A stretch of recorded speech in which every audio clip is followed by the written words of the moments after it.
ಹಾಸನಾಂಬೆಯ ದರ್ಶನಕ್ಕಾಗಿ ದಿನೇ ದಿನೇ ಹೆಚ್ಚಿನ ರೀತಿ ಜನಸಾಗರ ಹರಿದು ಬರುತ್ತಿರುವ ಹಿನ್ನೆಲೆಯಲ್ಲಿ ಶುಕ್ರವಾರದಂದು ಹಾಸನ ನಗರದಲ್ಲಿ ಭಾರಿ ಮಳೆಯ ನಡುವೆಯೂ ಸಂಸದ ಶ್ರೇಯಸ್ ಪಟೇಲ್ ಅವರು ತಾವೇ ಭಕ್ತರ ಸಾಲುಗಳಿಗೆ ತೆರಳಿ ವ್ಯವಸ್ಥೆಯನ್ನು ಸಮನ್ವಯಗೊಳಿಸಿ ಶಾಂತತೆ ಕಾಪಾಡುವಂತೆ ಸಲಹೆ ನೀಡಿದರು.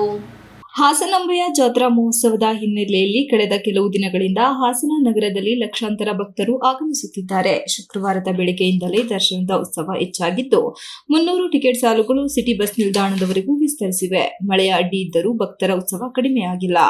ನೂಕುನುಗ್ಗಲು ಉಂಟಾದಾಗ ಪೊಲೀಸರು ನಿಯಂತ್ರಿಸಲು ತಳ್ಳಬೇಕಾಯಿತು. ಈ ಸಂದರ್ಭದಲ್ಲಿ ಸಂಸದ ಶ್ರೇಯಸ್ ಪಟೇಲ್ ಅವರು ಸ್ಥಳಕ್ಕೆ ಆಗಮಿಸಿ ಅಧಿಕಾರಿಗಳೊಂದಿಗೆ ಮಾತನಾಡಿ ಸಾಲುಗಳಲ್ಲಿ ನಿಂತಿದ್ದ ಭಕ್ತರಿಗೆ ಧೈರ್ಯ ತುಂಬಿದರು.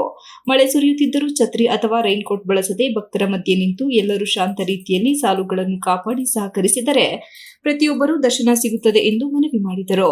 ವಿಶೇಷವಾಗಿ ಮಕ್ಕಳು ಹಾಗೂ ಹಿರಿಯ ಭಕ್ತರ ಸುರಕ್ಷತೆ ಬಗ್ಗೆ ಅಧಿಕಾರಿಗಳಿಗೆ ಸೂಚನೆ ನೀಡಿದರು. ಇದೇ ವೇಳೆ ಸಾಲಿನಲ್ಲಿ ನಿಂತಿದ್ದ ಪುಟ್ಟ ಮಕ್ಕಳಿಗೆ ತಿನಿಸುಗಳನ್ನು ವಿತರಿಸಿ ಸಂತೋಷ ಹಂಚಿಕೊಂಡರು. ಪೋಷಕರಿಗೆ ಮಕ್ಕಳ ಮೇಲೆ ಕಣ್ಣಿಡಿ ಅವರು ಸಾಲುಗಳಲ್ಲಿ ಅತಿಯಾಗಿ ಮುಂದೆ ಹೋಗದಂತೆ ಎಚ್ಚರಿಕೆ ವಹಿಸಿ ಎಂದು ತಿಳಿಸಿದರು.